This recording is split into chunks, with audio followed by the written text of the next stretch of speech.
बाकी शरीर बड़ा सा।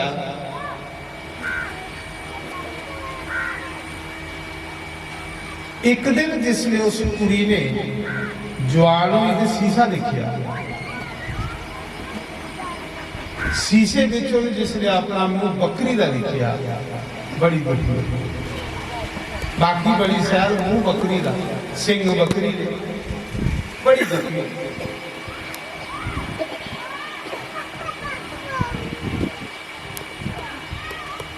उस कन्या की अपना पिछला जन्म चेताई आ शीशा देखा, अपने मां प्यो की आखन लगी, पिताजी हूँ बकरी कौन ब्याही है तो राजकुमारी तो ब्याह कौन? राजा मां प्यो दुखी रोंदे, रब ने कितनी सोहनी हेठा बना दी उपरा बकरी। कुड़ी की पिछला जन्म चेताई, कभी बकरी कह ली मेरी मुंह लगे रहा बकरी। उस समय उस कुड़ी ने अपने पिता ही आख्या, पिताजी मैं कुछ तीर्थियों पर ना हो जाऊंगा। तो मां प्यो अगे तो दुखी रोंदे है, फिर बेचारी एक कन्या भी नहीं सैल, उन्हें कहा जा बच्चू ना ही आ मात को तीर्थियों पर नहाने करने के तेरा मुंह सैल हो गया। दुखी बंदा हर जगह जाता बना। वो कुड़ी पुजी रामेश्वर, रामेश्वर देखो तीर्थ की महिमा कि तीर्थ की कदे सरदार नहीं समझती। वो कुड़ी फिरदी फिरदी रामेश्वर चली है।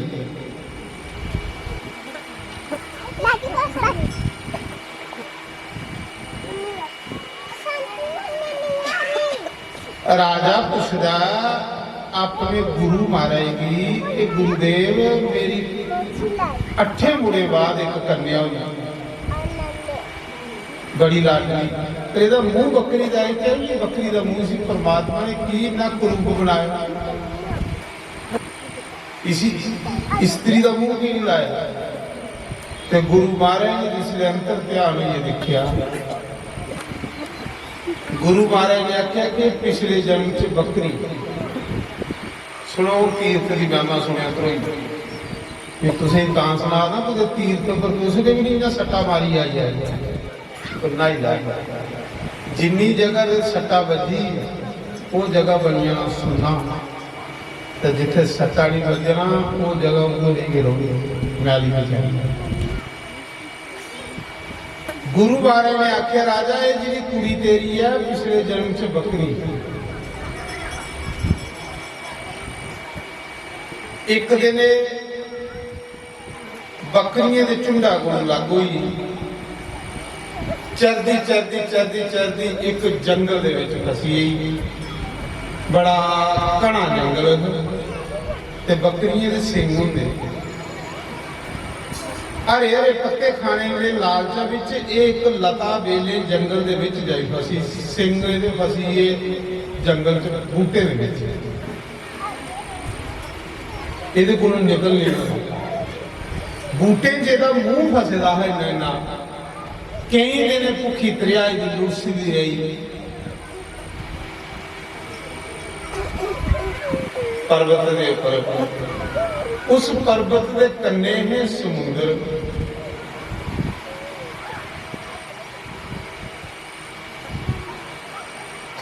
ये जो गंधमादन पर्वत ने इसी रामेश्वर के आगे, रामेश्वर की गंधमादन पर्वत आखते जिथे अगस्त मुनि रहे। कई दिन मरिए जिसले जंगल च सिर जड़ा है ना वो दरख्ते दे विच फसदा रहा, ते ये जिहड़ा गले को खिलका सा वो सड़ी पड़ी है डिगी पिया पिंजरा, ते वो उस समुद्र दे विच जाइए तीर्थ दे उपर डिगी पिया। ये जो खलका हिस्सा मुंडी जी दरख्ते च फसी हुई जी, एक खलका हिस्सा चढ़िए तो तीर्थ च पई है, कोई तीर्थ होना जियां हर की पौड़ी लोग नहाते ब्रह्मा को, हर की पौड़ी ब्रह्मा जी ने जग किया, उसी ब्रह्म कुंड आ उस तीर्थ का बड़ा मान।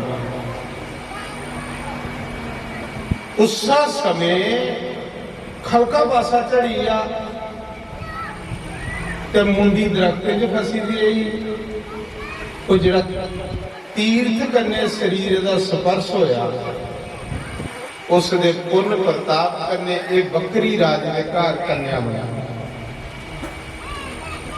ते मुंह इसी बकरी का की रहा कि वो जिहड़ा गले को उपर रहा साहो दरख्त च फसदा रहा ते जिहड़ा खड़का स्नान होई है ना जिहड़ा तीर्थ उपर जिहड़ा नहाई लिया नहीं ना वो इहदा इस्त्री बनी है, एक रानी बनी है, एक राजकुमारी बनी है तीर्थ के महात्म करने।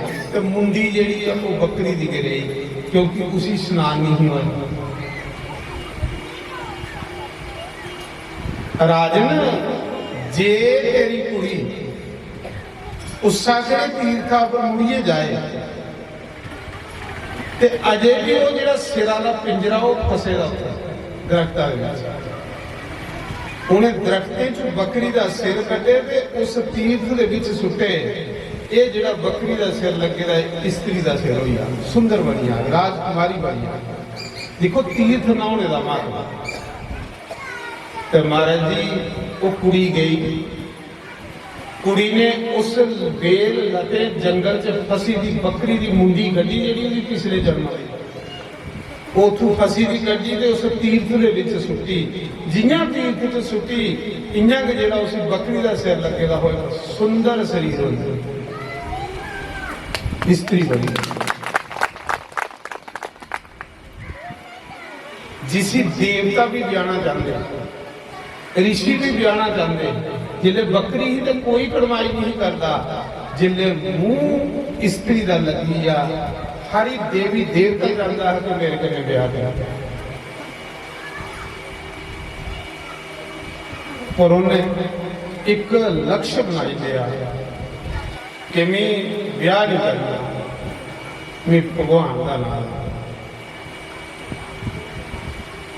बड़े न्योते आए उसी ब्याह के देवी देवते दे, उन्होंने नहीं किया। आखिर भजन करना, भजन करते करते करते करते मता चल हुई। शंकर भगवान का भजन करते एक दिन शंकर भगवान प्रकट हो, आख लगे देवी कुछ मंग, तू बड़ी तपस्या की।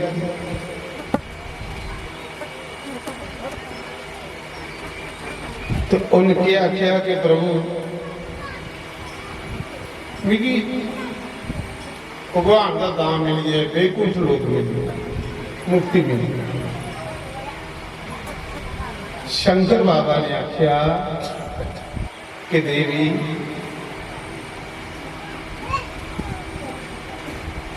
तुगी मुक्ति उसने मिल सकती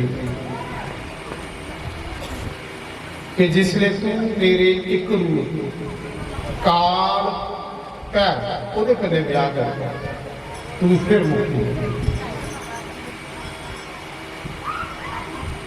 फिर उस स्त्री ने काल पैर में ब्याह किया तो उसे मुक्ति।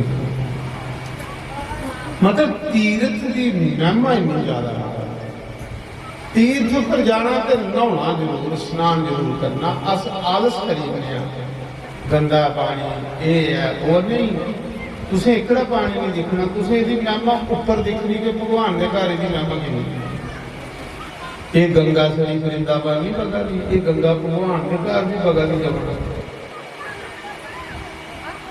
इत्थे जमुना नहाते दे हो ना, थोड़ा घुट भरिए नहाई लाओ, ये नहीं कि लूना पानी। इत्थे नहाते दे हो तो ओकड़ी गंगा नहाने का फल मिलता।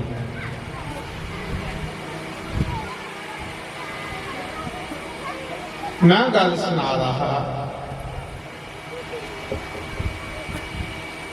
शंखचूड़ का ते बृंदा का ब्याह होया। ये जिहड़ा वृंदावन वृंदावन इस गोपी के नाम कने वृंदावन पे वृंदा तुलसी का वृंदावन का नाम तुलसी का, तुलसी का नाम है वृंदा। भगवान की इन्नी लाडली है कि भगवान ने आख्या कि जा अज के बाद मेरा बास के वृंदावन जाओ, जिथे तुलसी का बन हो उथे मेरा बास हो। जिन्हें घरें विच हरी हरी तुलसी होंदी, हरी हरी तुलसी, भगवान भी उस घर की रोज दर्शन करना। ये भगवान ने आख्या जिस घर च तुलसी हरी हरी हो उस घर च मेरा वास हो। उस घर की दिखने लिए भगवान भी आਉਂਦੇ हैं। उस वृंदा का ते संखचूड़ का ब्याह हुई।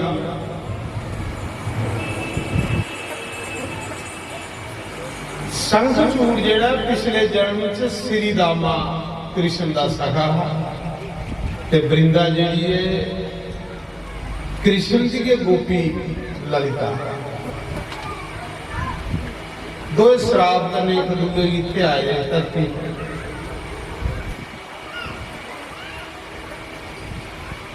जिसने महाराज दोने का ब्याह हुआ ते जिहड़ी वृंदा ना ये पतिव्रता, बड़ी पतिव्रता। इसी भगवान ने वरदान दिता संखचूड़ की कि जिन्ना चिर तेरी पत्नी पतिव्रता रहो इन्ना चिर तू भी कोई मारी नहीं सकता, तेरी मृत्यु भी नहीं हो सकती। ये बड़ा बड़ा कवच है तेरे को कि तेरी पत्नी पतिव्रता है। जिन्ना चिर तेरी पत्नी का जिन्ने ताड़ी पतिव्रता धर्म अटल रहोगे तू भी कोई मारी नहीं सकता। विष्णु ब्रह्मा कोई भी नहीं मारी सकता। ये वरदान है। जनानी अच्छे कर्म करे, कदे घर वाली अच्छे कर्म करती रहो ते महाराज जी अपने पति की गंदा जो बात करियो। सच में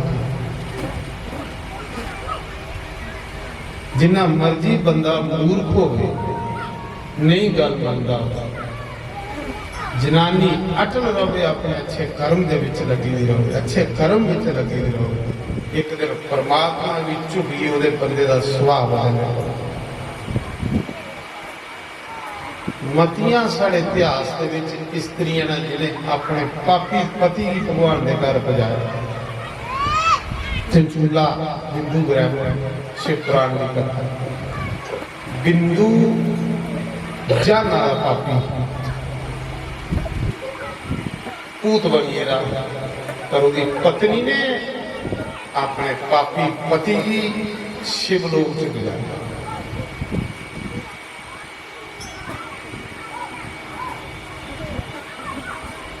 जेड़ी स्त्री भक्ति भावना च लगी नहीं, वो बच्चे पर भी आंच नहीं आन देती ते पति पर भी आंच नहीं आती।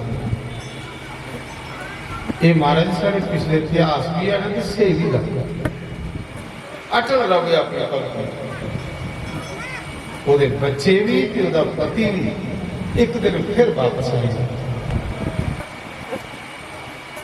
भगवान ने आख्या जिन्ने ताड़ी तेरी पत्नी पतिव्रता तुझी कोई मारी नहीं सकता, तेरी मौत हो ही नहीं सकती।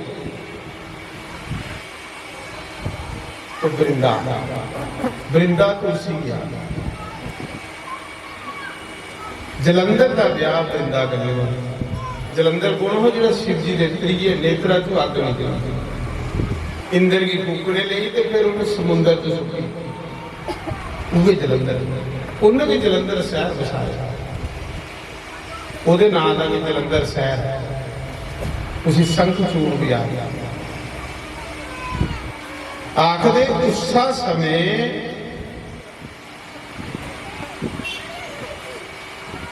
संखचूड़ इड्डा पापी हुई आ सोचता है कि नहीं तो मरना ही नहीं है, तो पाप करता कि बंदा उन्हें जिन्हें बंदे ने पले कुछ भी कोई मारी नहीं सकता। लगा सतान, लगा पाप करना, लगा मन मर्जियां करना, धर्म कर्म दुनिया से लोभ करिए, हाहाकार मची देवते की स्वर्ग जो गड्डी बैठा हुआ देवते इन्हें सप्ती सप्ती ये टाइम कटा क्योंकि उसे मारी ही नहीं हो सकता क्योंकि पत्नी पति करता बंदा बेशक पैड़ा पर जनानी ने पैड़ा बंदा नहीं छोड़िया वो अपने अच्छे कर्म से लगी नहीं जनानी अच्छे कमा च लगी रही बंदा बेशक पापी ही उन बंदे की उम्र बढ़ाई उसा समय महाराज की होया कि सारे देवता इकट्ठे हुए ब्रह्मा को गए प्रभु इसी मारो इन साढ़े को स्वर्ग को लिया सब स्वर्ग वापस दुआओ ब्रह्मा ने जाइए शिव जी की सुनाया मीटिंग हुई देवते की जिद शिव जी ब्रह्मा विष्णु सब इकट्ठे हुए पेशी किने मारिया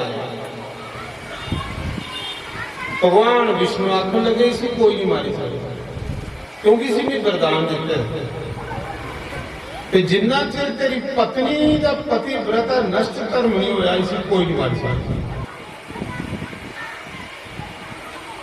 उस मौके विष्णु की प्रार्थना की विष्णु ने आख्या कि जा शिव जी तू लाड़े दे गए ये तेरा के पैदा किते दा तू लाड़े दे गए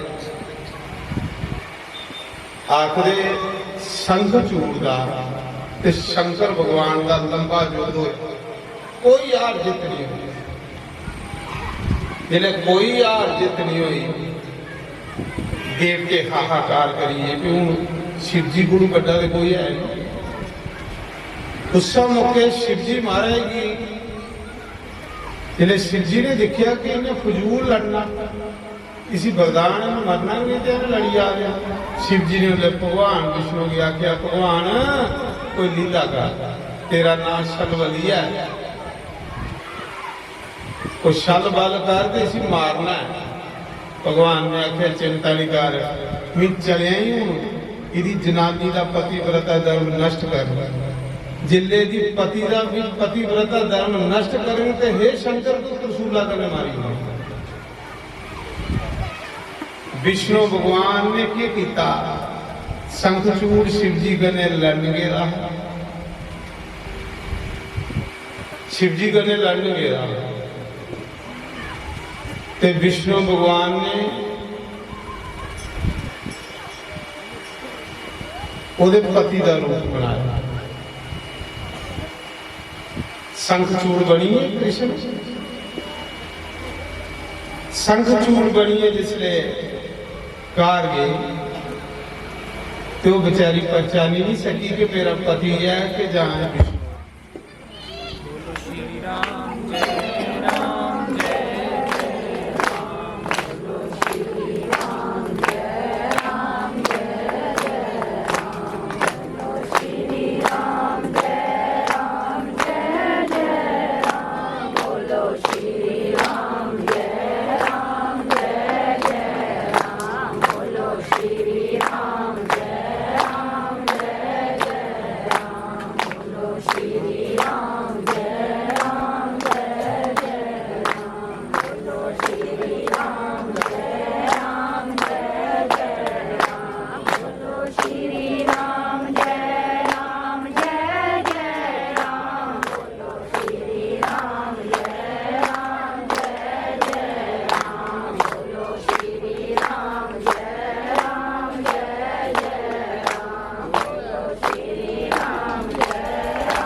हरि ओम हरि ओम।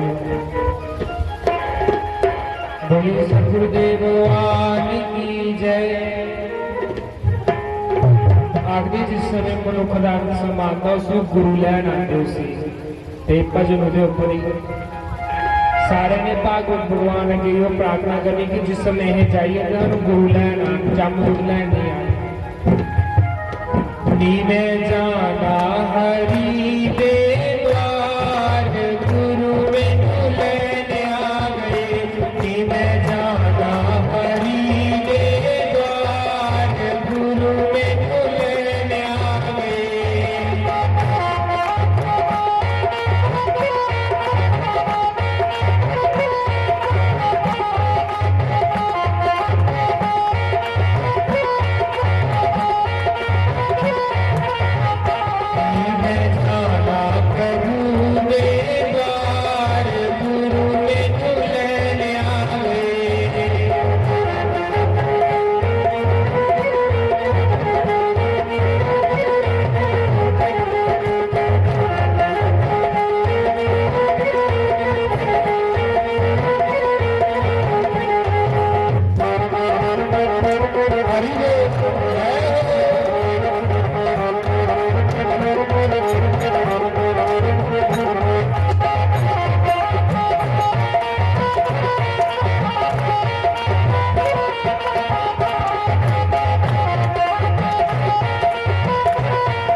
कि साढ़े ते अंत वेले लोग आखते दिया बत्ती मिलना चाहिए, दाने भी रखने चाहिए,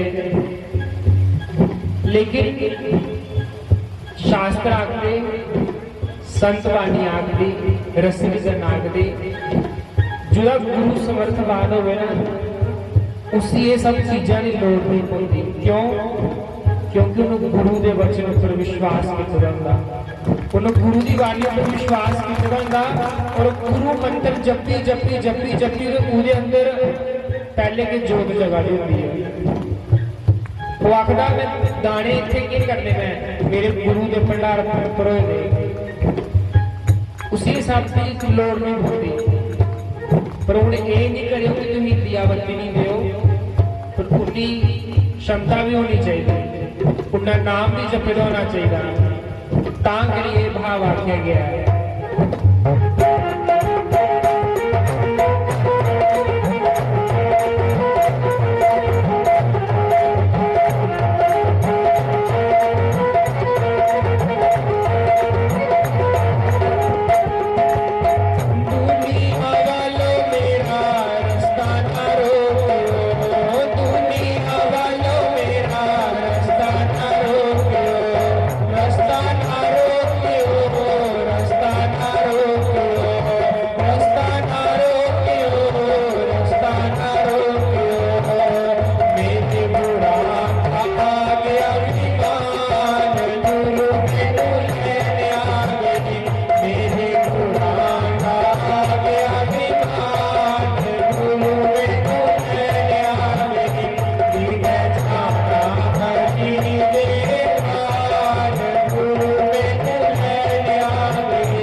सत्य है आखते हैं ना, लेकिन आजकल अगर कोई मरेगा ये पीछे आखते लोग मोदी की गाला करते चलते, मोदी ने नहीं किया, एडी पार्टी ये करा दी, ये पार्टी ये करा दी, राम नाम सच कोई भी नहीं बोलता।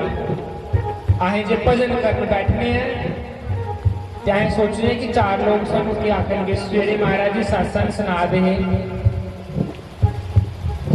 सवेरे महाराज जी सत्संग सुना दे, आखते जिस समय राम नाम जपने तो असें ये सोचने कि चार लोग सानू क्या आखेंगे।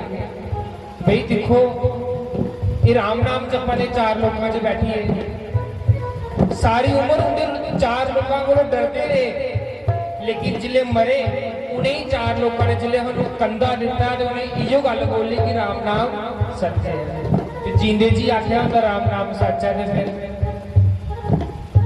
जदों मैं जावा सारे राम राम जपे